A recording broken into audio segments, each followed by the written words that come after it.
All right. Welcome back to the Forced Brothers podcast. It's your boy Mutsa Kristan, joined by my two brothers, Nkosi and Sangi. Today, listener, we'll be talking about Manchester United, in particular about Sir Jim's interview with the man Gary Neville.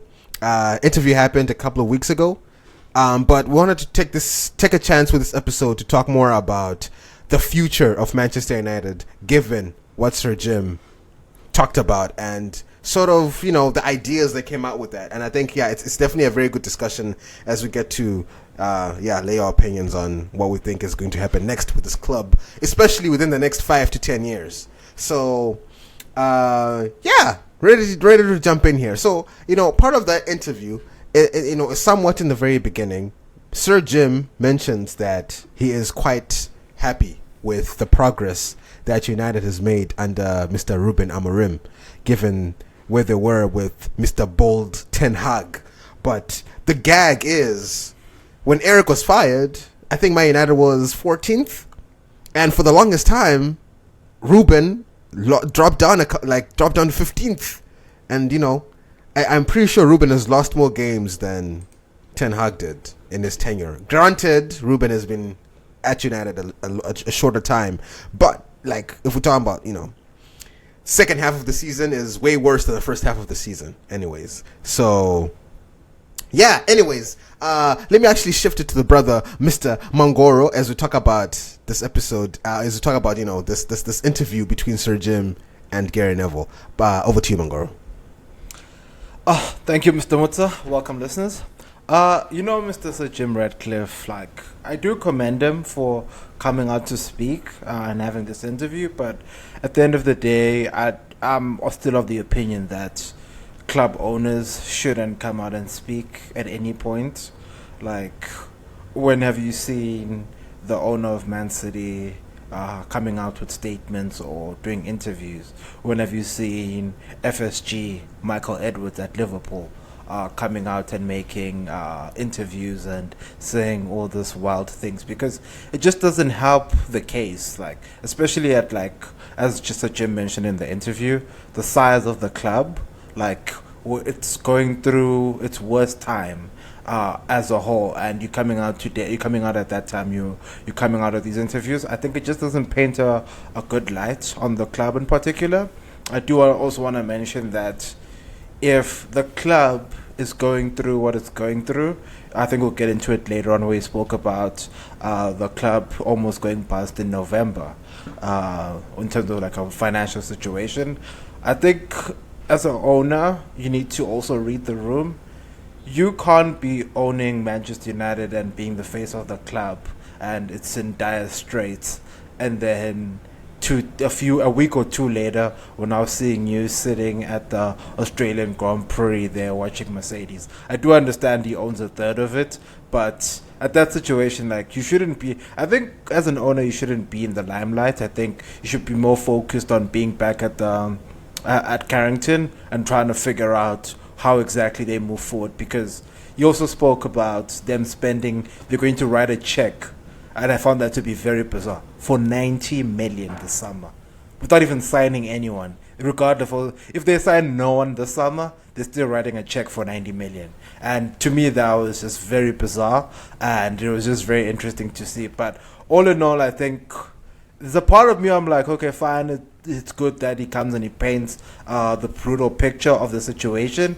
But at the same time, I'm like, as an owner, just don't do anything. Just do your work in the background, and then it will show up to us as we're watching the team improve over the next coming years. But that's just my take. I don't know how you feel, Samson. Yeah. I think the interview, when I think of it as a whole, it kind of felt like it was a PR move more than anything, because I thought there was some good insights, he's speaking about the financial side of things.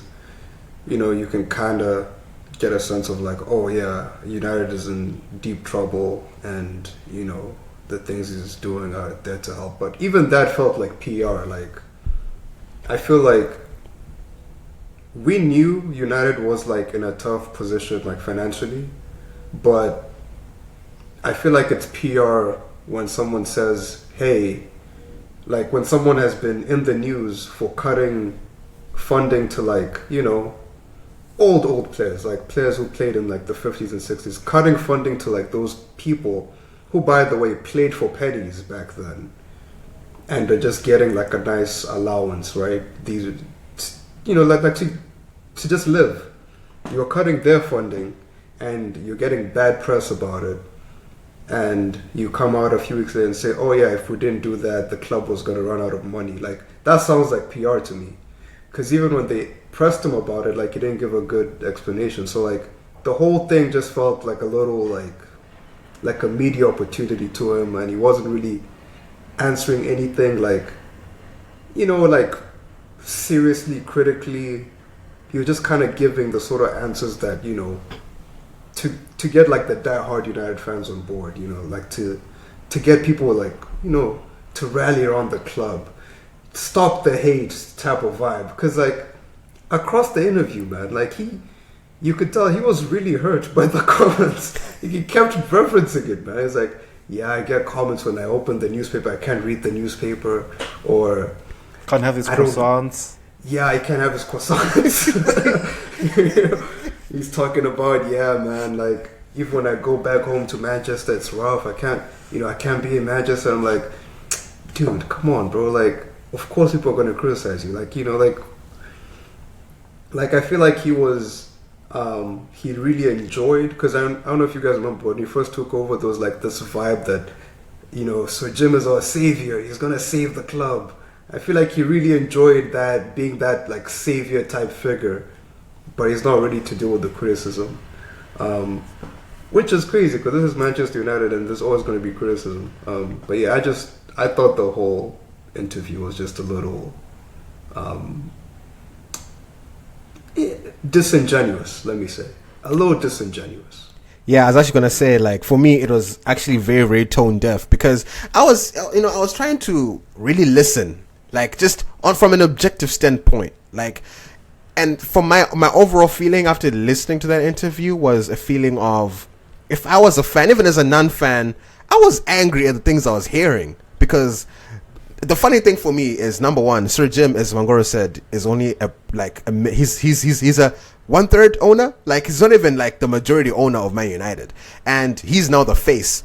And the actual evil here is the Glazers. But of course, like, they're not there. They've never spoken. And I mean, to be honest, I do commend Sir Jim for actually coming and like talking to someone, especially like, I mean, we all don't really like Gary Neville, but I think he handled the interview pretty well. Like, he asked the hard-hitting questions. There were issues that he was pushing on a lot, but for me, the tone deafness, as you were saying, Samson, came from the fact that, okay, you're saying you're cutting £40,000 from the older players who used to play in the 80s and the 90s. You're chopping that off. And Neville was like, okay, but you could have just held a charity dinner, have Maguire go, have Bruno go, and, you know, £10 a plate, £12 a plate. You could have raised that 40k, easy. Why didn't you? Why was that? And Sir Jim was like, oh, no, actually nobody gave that. No one had that idea. And I was like, so so your first instinct was just to like, yeah, scrape this whole thing. And no one at all had the idea to say, okay, are there no other ways we can come up with 40k? Just 40k. Mason Mount and Luke Shaw have been sitting on the sidelines earning what, 200, like, to joint, maybe like what, 300, actually 400, 500,000 a week in wages. And you're telling me those brothers, they can't. I'm pretty sure if you said, okay, we're going to have Mason Mount and Luke Shaw, you guys are not playing football right now, so we need y'all to go do some charity work, raise some funds so we can pay back to the footballers. That would have been an awesome PR move. That right there is like, okay, we're utilizing all these injured players we have who are earning all this money. They're not on the pitch. Go out there and make some money. Prove your wages. You don't have to. It's very simple. But Sir Jim was like, yeah, no one around the office. And I could see on Gary's face, the man was gobsmacked. He was like, you telling me nobody like thought about that? But for me, again, he would say, for me, it was like the cognitive dissonance of saying, oh, we chased Dan Ashworth for 8 months, but the chemistry after we had him was just not right. So we had to let him go. And the severance of that, and even with Eric, the severance, like the complete severance was 14 mil, right? And it's like, okay, how much are you really saving from cutting off 40,000? How much are you saving from, oh, we can't give, and then for me, it was again that comment, how many people, 90% of the people in the world don't get a free lunch. They don't get a free lunch. So why should we pay for free lunches? You know, like fans are coming out here paying their hard-earned money for these tickets so that they pay for your lunch. No ways, man. No. So we're taking that. So I'm just thinking, like, how much did you actually save? I wish Gary. That's a question I wish you would have asked. Like, how much did you save from making those cuts? How much are you actually saving from like the 40,000 and you're taking away those lunches? How much money are you actually saving from that? And then again, they're gonna talk about, oh, we're planning on building a new stadium at some point. Oh, okay. Well, I mean, maybe let me not get too much out of myself, but I just want to paint this picture of like there was just a lot of things that, as a fan, I'll be pissed about because again they're raising ticket prices, which is putting more on the fans. But at the same time, you're saying we have to. I don't know. It was just anyway. Let me throw it back to you, Mangoro, because again, that was for me. That was just the funniest part. Like, I would be angry, to be honest. It was a pure disaster in my opinion. Like, yes, I respect Sir Jim coming and talking to the fans, but at the same time, he just revealed himself as just a greedy businessman. He's ready to cut off people's lunches, but his decision of chasing somebody for 8 months and feeling like the chemistry isn't right, no matter what that means, is worth 15 mil. Yeah, it was cool. So he also did mention that I think he has a problem with lunches because he said he also doesn't get a free lunch. So I think that's why he was like, well, people are getting free lunches when even me as the owner, I don't get a free lunch. So I think that's where it lay. In terms apparently they charged Gary Neville for the tea and biscuits during that interview. Apparently they made him pay. I wouldn't be surprised. Even those 2 glasses of water, maybe there was a payment involved. Who knows? But yeah, I think. And also, you know, the Dan Ashworth situation, I had to go do some research on it from his time over at England, West Bromwich Albion, Newcastle, and Brighton. And where he's had the most success has been Brighton. And interestingly enough, at Brighton, he was the technical director. And then when he moved to Newcastle, he was a sporting director. 2 different roles, very technical roles, like when you understand the complexities of what you're looking at. Because when you're the sporting director, you're mainly looking at like the whole institution from the football side all the way to the business side. Whereas if you're like on the technical side, you're primarily looking at like the playing staff, recruitment, scouting, a lot of data stuff in essence. And for him to be moved into a sporting role, I think that's where he was talking about the chemistry side, because as a sporting director, that's where I think it wasn't very well suited to that particular role. I think that's why it didn't gel as well. I think if they maybe had put him in like the technical director role, the one that Jason Wilcox holds, I think that's what makes him I think that would have made him successful, because in his previous roles, in those roles, he's primarily done a good job on the technical side rather than because like think about the Brighton recruiting. Like, let's just go back to Brighton's recruitment, and he was at the forefront of that recruitment. So you can see from a technical side, once he has the analysts that he works with that he knows very well, some of them are now at Chelsea, I think they could have unlocked a few gems. But then if you now put him on the sporting side, I think it wasn't like a good cultural fit in essence, because maybe he doesn't want to do the business stuff. Maybe he just wants to focus on the technical side. But then I think it goes back to the construction of the executive team with some of the people they've put in, because even when you look at Omar Barada was not a CEO at Man City. He was the COO. Now you're giving him a CEO role. It's 2 different kind of roles. I don't know if he can. I know. Like generally, when people move up in their careers, it's usually from the CFO or the COO to the CEO. But since he had never done that role, it's going to be very interesting to see in the next coming months and years to see like how he evolves into that particular role, because it's his first time doing it and he's learning on the job. So I think it's very difficult for like the club in essence. When I look at the playing staff because he spoke about some of the players. I think he mentioned that the recruitment is going to come good at some point. I looked at the names. I could only pinpoint maybe Lenny Yoro and Heaven as the players that potentially could come good. The other ones, I still think that there's potential for them to be good, but it's still very dire. Like Xerxes, like he even mentioned him, like he's not used to this, and I don't know if he'll be ever used to this. Hoyland also came from Italy. Xerxes came from Italy. Like they're struggling in the Premier League. They're drowning like week after week, and the pressure is on.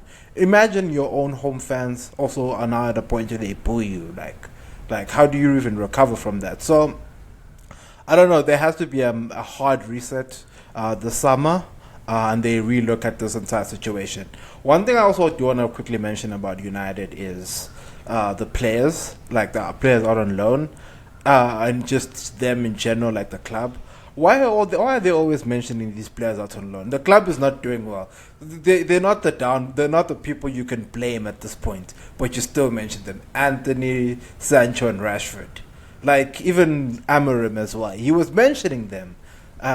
In different interviews, like as to why they're losing. Now they're not there. They're still mentioning them. I think United need to take a serious look at this and ask themselves, like maybe the players that we thought were the bad apples were not truly the bad apples. Maybe we also need to look internally, because when you're an United fan, like right now, if I take a seat back, especially like if you live in the UK, you live in Manchester, and they're telling you that you're going to have to pay £66 next season for a team that is probably going to finish in the top 4 of page 2 of the Premier League table.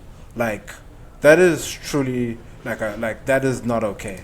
Like you're going to finish 14th, and you're expecting us to pay more money to go see that kind of football, to go see Rasmus Højlund week in and week out, Joshua Zirkzee, and Onana in goal. Like I think that there's truly a problem there. I think Sir Jim needs to be micromanaging all these people, because his money is going to go down the drain, honestly.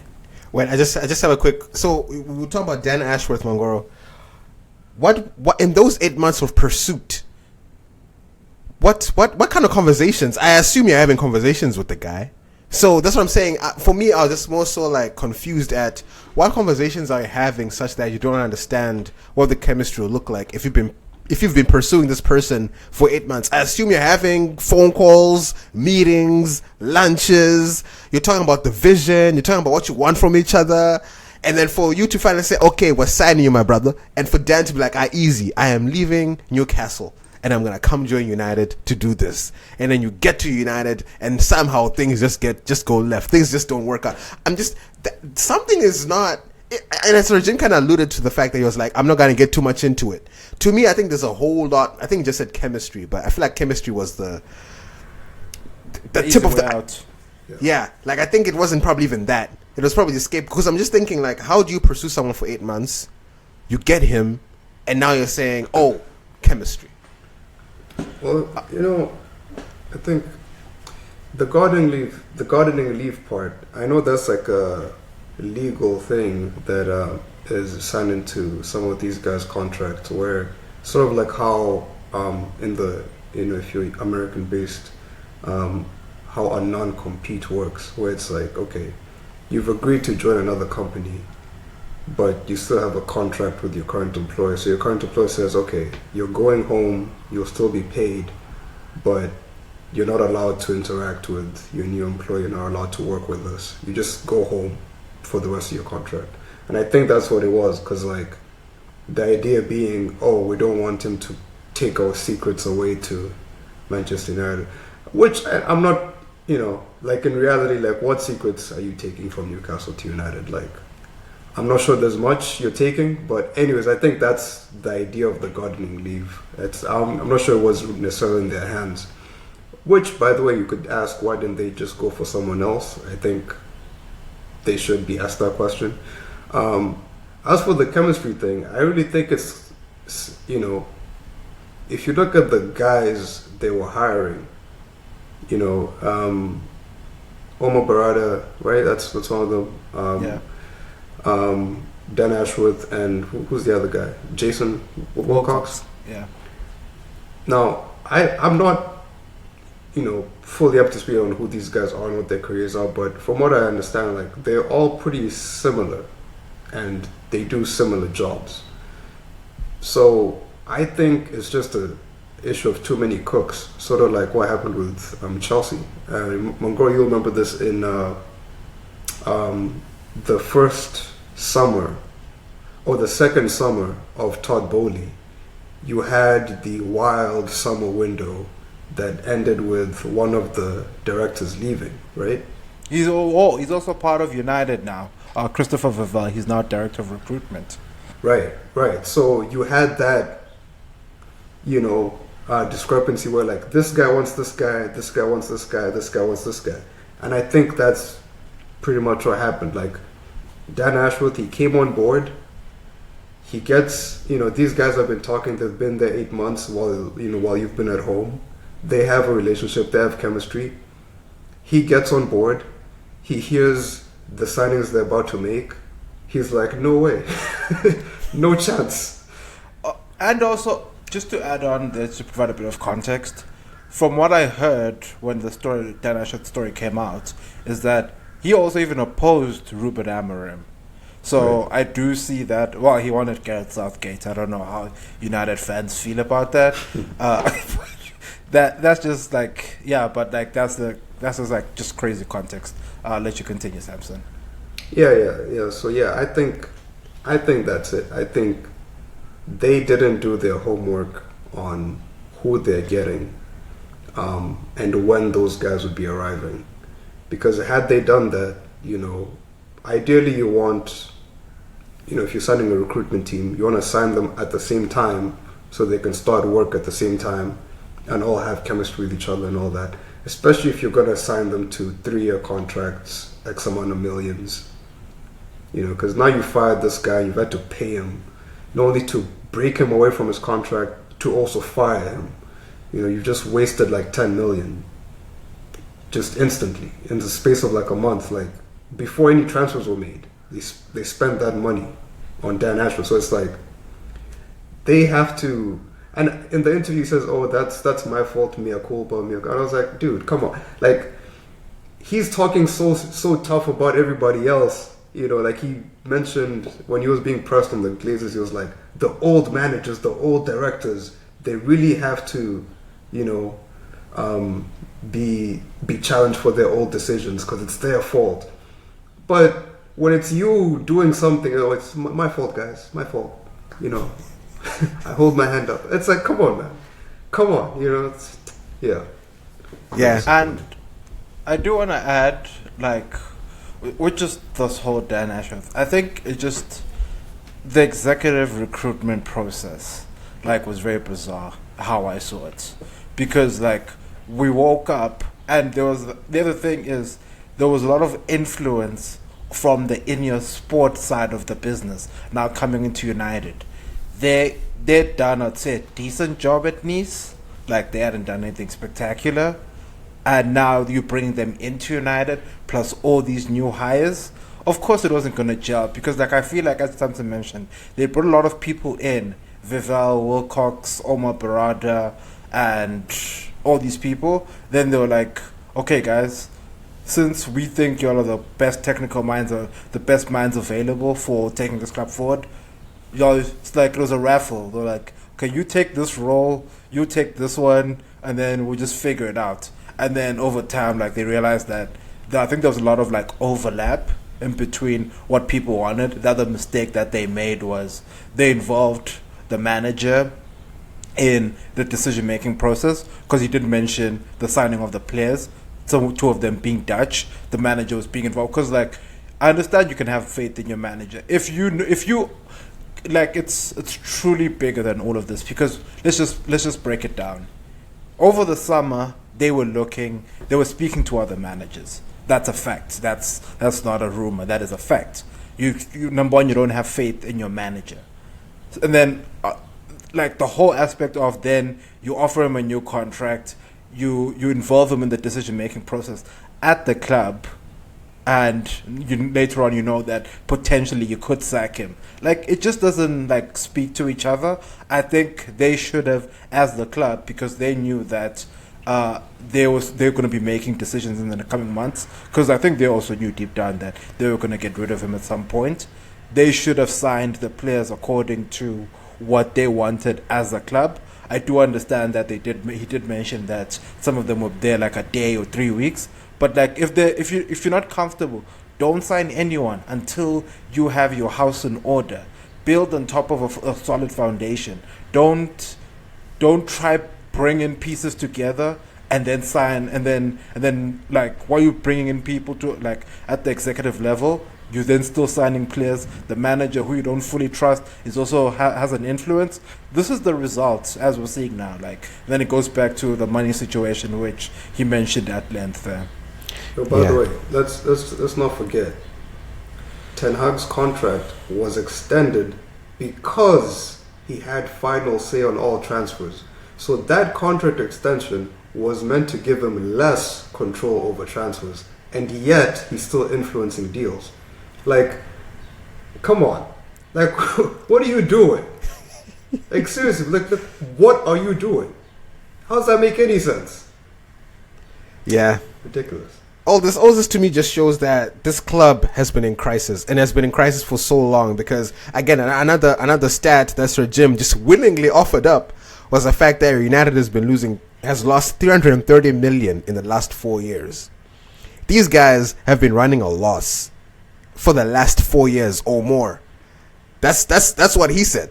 That's literally what he said. And I was like, wow.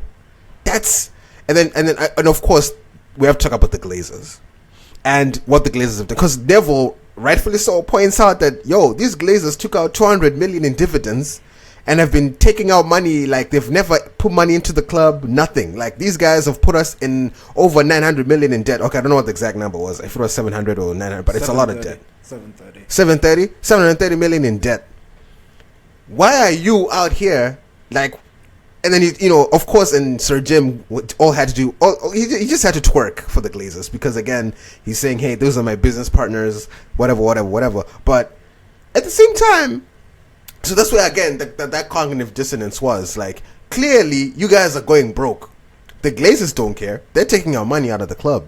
You are now trying to like manage that, but the way you're managing it, you're looking at like the smaller, minuscule things that don't actually matter. 40,000 versus the 330 million or whatever money that you guys are making losses from, and it's not making any sense. So that's the other area. I was like, okay, these Glazers, man, like why why protect them? They're obviously bad for the club.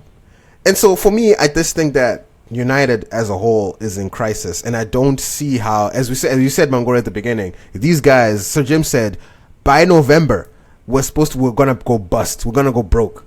And he mentioned a couple of times that they were gonna go to the bank to ask for a loan. That's, when you're watching a gambling movie and there's a million, this is usually how it goes. They keep going to gamble, like, no, don't worry, the next one, that next roulette, I'm gonna get that. Can I just give me 20,000? And I swear I'm gonna make 20 million from that. Like take my car, take my house. I got, and that's it's. I don't know. I just feel like it's compounding now. If you're starting to go to, I just feel like we're making this bread and soup thing to I don't know. I feel like this is a major indicator that this club is literally about to be in the pits. Like, no other way how you look at it. I don't know any other club that would say we're not offering O's free lunch anymore. Bread and soup. I don't see how that doesn't look like a symptom of like deep sickness in a club. It's not going right. I mean, it's crazy because that whole bread and soup thing is like, they won't take it away from the players because the players need nutrition and all that, but the coaches apparently are not immune to that. So I just find it interesting. You're gonna be in training with a guy 9 a.m. to 5, or from 9 a.m. till like 2 p.m. The coach is just hungry, watching these guys go train, watching them with their different Gatorades and all this, having a great time. Coach is there, hungry as hell, having to coach them, having to be there, do all this stuff, like physios. Well, you know how the physios at United work overtime. Imagine treating Shaw, he's having his pick of meals, and you have to be there working on him at the same time with nothing in your stomach. Like, that's crazy to me. That all comes in, breath smelling like truffles, and you're like, oh, you've had the whole day's bread. Bro. That old burp smells like Wagyu burger, and just there like...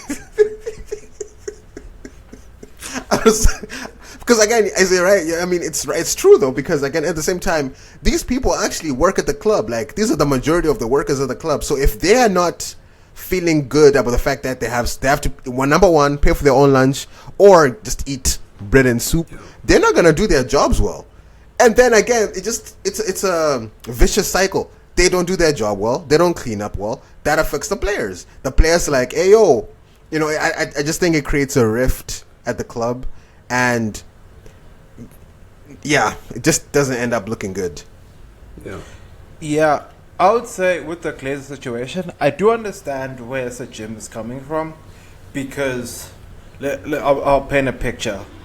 We also have to remember that he's the one that's going to have to sit down with the Glazers and negotiate a full-on settlement fee behind closed doors. We won't be in that meeting, so him protecting the Glazers makes sense from a business perspective, because if he does funny things and he's out here blasting them in the media, the Glazers are going to come back in the board meetings and say, why are we going to sell you this club if you're going to talk bad about us in the media? So it's kind of, I think it's a very complex process that he kind of like has to manage, because at the end of the day, they still hold the controlling share of the club. And for him to get that controlling share and outright own the club, he also has to manage that relationship as well. As much as for us fans or people on the outside, it may seem like a difficult one that he has to manage, the biggest thing for him is he needs to ensure that he has the Glazers on his side. As much as he may seem like the villain on the outside for the people, as long as he has the most important people that hold the controlling stake of the club in hand, so that he's able to negotiate a better rate when he's ready to buy the club outright. Does he have the money? Can he actually afford to have the controlling stake? Because for me, I can't lie, guys. Sir Jim is giving broke. I don't know about you guys, but Sir Jim is not giving like he has money like that. Apparently, he is the richest person in the UK. So I don't know, Samson. What do you know? I don't know. I don't think he can, to be honest. Because I mean, Man United is one of the most valuable franchises in the world. I mean, I think when they were being, about to be sold outright to the Qataris, I think the quote was like 6 billion, which is what the Boston Celtics just went for, in the last week. So, and whenever a major sale happens like that, it resets the market as well. So who knows? Maybe they're worth even more. Maybe they're worth a little bit less. I don't know. But 5 billion. Does he have 5 billion today? Is he moving like a man who has 5 billion? Not really. Not at all. I mean, a man who's who's saving 44,000. You know what I mean? Like 44,000 from pensioners, 44,000 from retirees, 44,000 from guys who are probably in retirement homes. Aish, man, that does not sound like a guy with 6 billion to me. Is all I'll say. Yeah, I was just like, yeah, this guy. I think Sir Jim is honestly bitten more than he can chew, and I think we can just see that from the interview that he doesn't really know what's happening here. But the other question that I would have for you guys is, do y'all actually think? Because Sir Jim sounded hopeful there at the end that they can turn things around, and within the next 5 years, things, they'll bring Manchester back to the levels that that they're expected to be at. And even the talk about the new stadium and the plans for the new stadium. I know they talked about like the regeneration plan happening, but that could potentially happen and stuff like that. So they're not just trying to like do it, but there are certain conditions they want to be present for them to be like, okay, now we're building this new club, this new stadium, or whatever the case may be. But to me, I just feel like there's so many other problems you have before you can even get to a point where you say, okay, let's look at building a new stadium. Because again, like they're talking about building 100,000 people stadium. Are there 100,000 United fans willing to come in week in, week out to see you guys compete for 15th or 16th? I don't know. And new stadiums usually cost more money in ticket sales. Like this, I don't think I've been to. I don't think I've heard of a new stadium that doesn't cost money. Like it sounds like the newer the stadium, the more it costs to go watch games there. So I don't know. Maybe Mangori can answer like if you actually think that Sir Jim, like there's an opportunity for them to even turn it around, or is it looking? It's not looking good for them moving forward. So I think the planning I think it's part of like the Greater Manchester project, like the stadium, just improving the standard of living around there. I think in terms of quoting the amount that they said it's going to cost to build the stadium and to redevelop the areas, like I think around £2 billion. I don't know where that's coming from. I think I also heard that I think the mayor of Manchester said that's not coming from the public coffers. So I don't know where Sir Jim is finding that. Interestingly enough, the person that was bidding with Sir Jim last year actually said Qatar Airways would like to allegedly they're interested in building the stadium and then taking over the club. If Sheikh Jassim can then buy the club, and then Qatar Airways has the naming rights to that circus stadium. Like, we've seen the images, it looks like a circus. If they want to be a circus and have 100,000 people watch the circus every week, be my guest. But on a serious note, I'd say it's more of they want two things to happen. Because when you think about a stadium, you're looking at 5 years. They spoke about 5 years. So they want to move in parallel with that. So on the one side, they're planning out building the stadium, 5-year timeline. The other side, a 5-year timeline on the player recruitment, the executive team, the finances, everything is being sorted out in the next 5 years. So that after 5 years, when it all converges with the stadium and the players being ready, they're able to win more trophies, in essence. That's how I see it. That's how I think of it in terms of like what the Jim was talking about, which on paper looks like a great plan. In terms of execution, so far what they've shown us, I think it could be beyond their reach. As you mentioned there, I think they've bitten too much of what they can chew on, basically. So all in all, I think it's a very difficult position they're in currently. It looks like a wonderful idea. In terms of execution, I think time will tell. They will showcase. They will tell us if they're able to pretty much deliver this. Because for us, like, we just want to see. Like, we're very curious to see what this potentially looks like. I can't wait to see that Circus Show Stadium. Like, it looks amazing. But who knows, man? Who knows? Yeah, I'm surprised that they immediately want to build a new stadium. Like, instead of, I think refurbishing Old Trafford, fixing the leaks, like getting rid of the rats. Like, I feel like that, might cost a little less. Is it the actual rats or some of the players? Hey, could be both. Could be both. But yeah, I feel like and I understand why you want to do a new stadium because, well, Mangor, you said it's part of a Greater Manchester redevelopment plan. So the idea is, yes, you put up some money to buy the stadium, but you're hoping that you'll do a little wink with the British government. Then they'll throw a little billion at you, and you'll be like, yeah, we'll put $1 billion, but they got $1 billion up too, so like it's fine. I guess I can see that sort of happening because in the States I know that happens a lot. When a new team wants to build a new stadium in a city, they will talk to the city, they'll talk to the government, and they'll get some help. The UK is not really like that. The UK doesn't necessarily operate like that. I know they did it for London before the Olympic Games, I believe, 2012 Olympic Games. I think that's how West Ham got their stadium, because I think that was a brand new stadium. Then West Ham got it afterwards. Stuff like that can happen, but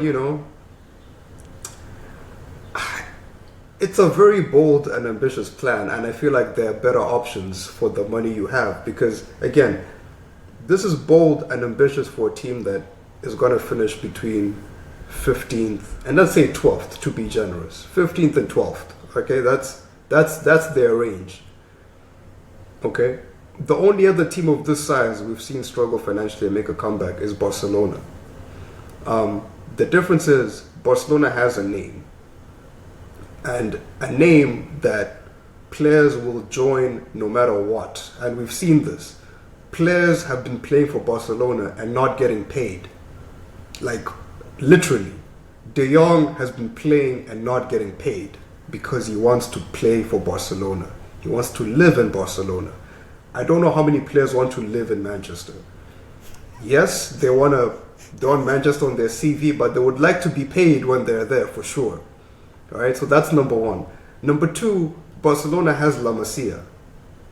Okay, why do I bring up La Masia? Because Messi was gone for exactly one season, and those guys found a wonder kid, 16-year-old wonder kid, one season after Messi's gone, who's potentially going to be there for another 14 years.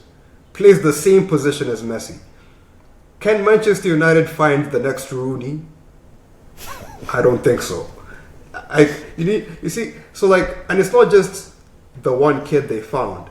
They found Kubarsi, they found, they signed Pedri. Actually, they signed Kubarsi as well, but they got them for very cheap.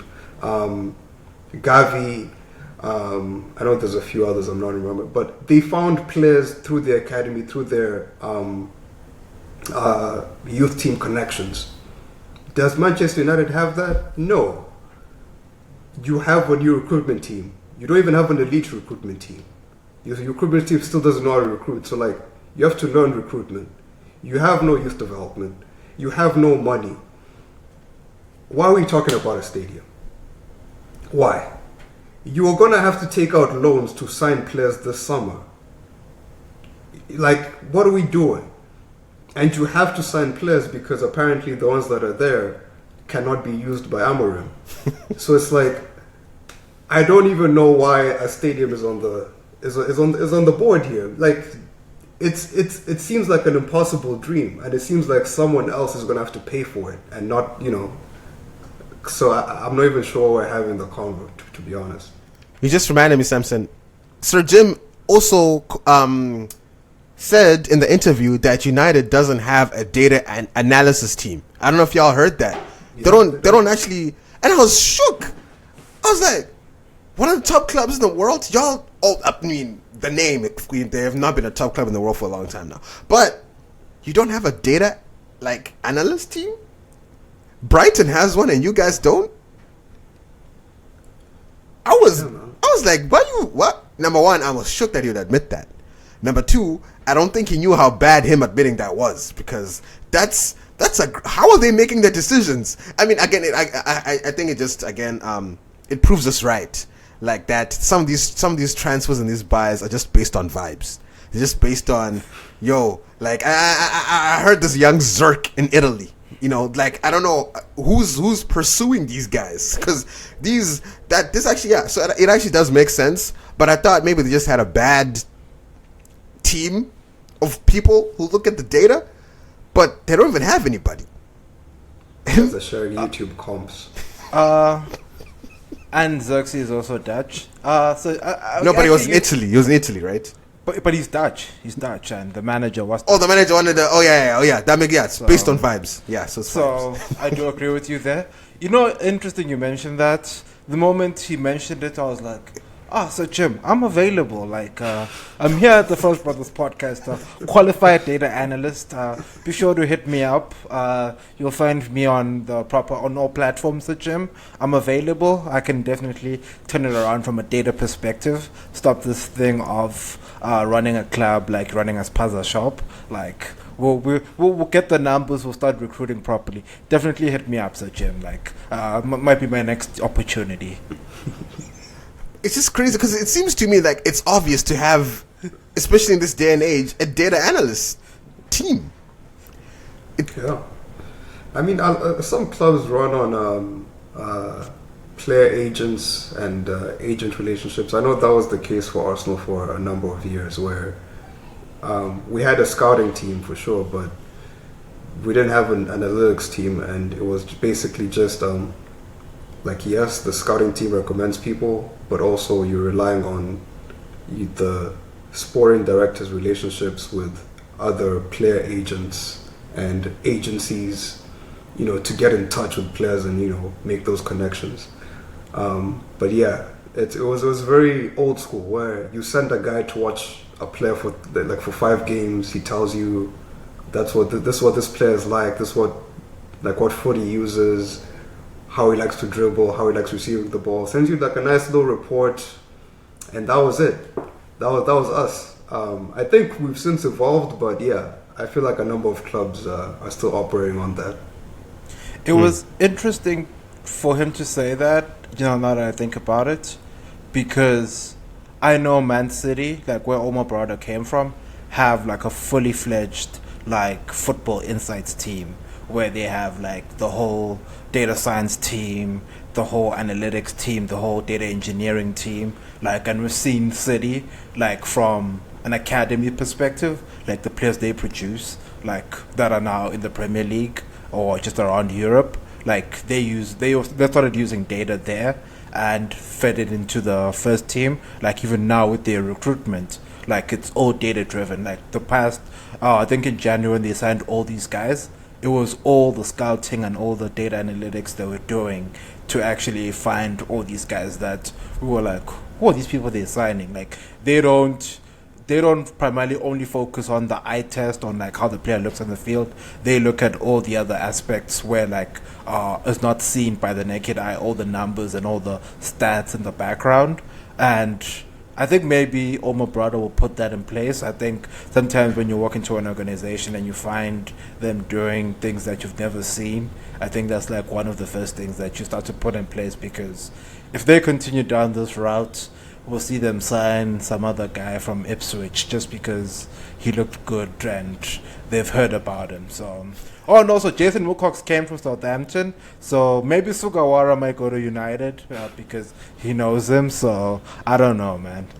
Yeah, I mean that was just a very interesting thing, and the last really interesting point that I was actually laughing at in that conversation was when Sir Jim told Gary Neville straight in the eye that throwing money at this is not the solution. And then he goes on to talk about how money is their biggest problem. That was so embarrassing. Because literally, what led up to that? Gary Neville was like, you've put in 200 million, why don't you ask the Glazers to put in some money? That was literally his answer. I was like, money's... I was like, come on, bro. Come on, man. Come on. I was like, come on. I was like, throwing money at this is not the solution. But we will go to ask for loans at the bank. Because... Down the road. Down the road. Yeah. God. That whole conversation was about how United doesn't have money. Bro. I think that, for me, that's what's so, how do United fans, listen to that and not just see it as, a PR hit? Because, my God... The Glazers are chilling, by the way. They're having the best time. Their other franchise, the Buccaneers, there was even a story that came out where the United were on preseason in the States. These guys had renovated, got state-of-the-art everything. But the owners made sure that the United squad did not see that when they visited. Because they don't, he didn't want them to know, we just spent $1 billion, or I'm not sure what the number was, but it was a lot of money. State-of-the-art everything, training facility, whatever. They made sure those brothers did not see what was going on there. And I was like, they have money. They're rolling in it. They're just not spending it on you. And bro, why is no one making a big deal out of this? I mean, the fans are. The fans are making a big deal out of it. The fans have been wanting the Glazers out, but everyone else seems to just be skirting around the issue. I mean, I was like, okay, Sir Jim actually has a career in comedy because that was hilarious when he threw that in there. Throwing money is not the solution to the problem. I had to laugh. Anyway, I think this is a good place to kind of end the podcast. It was very fascinating watching that interview with Gary Neville, and I think Neville really tried to emphasize to Sir Jim as much as he could, like, my brother, we can do better here. We can actually do better. But I just don't think Sir Jim. I think he was looking at him like, my guy, it's not gonna work. Like, stop it. It's not gonna happen. So I don't know, man. I, as a United fan, like, if I was a United fan, I would really listen to this and not be happy, because I was reading the comments and people were in there like, oh man, you know what? Yeah, I'm happy. I can see the owner giving an honest take about things at the club. Like, just people in there, like, just, I didn't see anyone saying, what the hell did I just watch? I didn't see anyone in there saying, this is bananas, this is crazy, this is ludicrous, this is stupid, I didn't see anyone in there. Everyone was just like, oh yeah, this is, so I don't know if they're deleting comments, but honestly, I don't think United fans are clocking it. I don't think they're clocking that their club is on the brink of death. Like, if I heard that my club was gonna go broke by November, I'd be like, whoa, stop the press. What you mean? Yeah. So, anyway, any last words, gentlemen? I'll start with you, Mangoro, and then over to Sangi. As a Chelsea fan, long may it continue. That's my take. I think, but when I look at it from a Manchester United fan perspective, they should definitely ask the difficult questions of the ownership and the players, because finishing, and I'll mention this again and again, finishing in the top 4 of page 2 of the Premier League table is just not good. Like, 14th or 13th, wherever they are, like, it's just not good. They're not even at 40 points at this point. Like, it's just a sad state of affairs. And hopefully they can improve next season. They can bring in better players. The ones that we've mentioned over the course of the season probably do exit the club. And yeah, that's all I have to say about United and Sir Jim and their beautiful mess there. Yeah, I was going to say 2 things. I know there's a lot of United fans who will watch this podcast and they will immediately jump on the brother Mutsa here because Spurs is in the same neighborhood.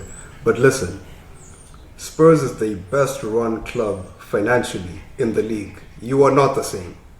You are not nearly the same. You brothers are close, like the brother said, close to death. That is where you are. Spurs are a new manager away from finding happiness. You are not there. You are somewhere else. So put pressure on the Glazers. Do what you said you would do and just boycott a match. Because I think that's what they said for the Arsenal game. They wouldn't come in. You should have done that. Do it for a future game. And for the last shout out, I'll say shout out to the boy Miles Lewis-Skelly. England debut goal. 18 years old. What a lad. What a lad. You just couldn't resist, could you? My guy, you gotta give props where they do, man. My guy just could not resist. But I will say, yeah, I mean, because I did see some people commenting, oh, Spurs, we're crying because our management is stingy as hell. They don't like spending money. You will never hear a scandal about, oh, we chased this person, we threw money at them, and we fired them 2 weeks later. Like, yo, we got some real penny pinchers up there in the Spurs department. Like, those brothers, like, hey man, Beyonce will never go perform at Old Trafford. Let's just get that right. Let's just not that it's a mark of anything, but it should also tell you something. Our brothers love money, making it, spending money on players. Oh no. We'll go buy Flinsk from Norway. Like, give him, but buy a quality player. Nah. That's how Spurs rolls. So it's just funny, actually, the juxtaposition of both. That one club is too cheap to spend on quality players, but they have money. Whereas there's another club that think they're wealthy and will spend enormous amounts of money on shit players, but they don't win anything. So it's just funny seeing these two stories that are on opposite ends, but in very similar positions in the table. It's a very. I hope someone can do like a document, not a documentary, but like a thought piece, just on that, like, because it's very rare where we see both sides of this, and I don't know. That's why I've been calling United and Spurs the terrible twins this season, because we're experiencing different things from a management level, but the results are very similar. Why is that? So anyway, food for thought for the next episode. With that, listener, we appreciate your time, and we will catch you on the next one. Peace out.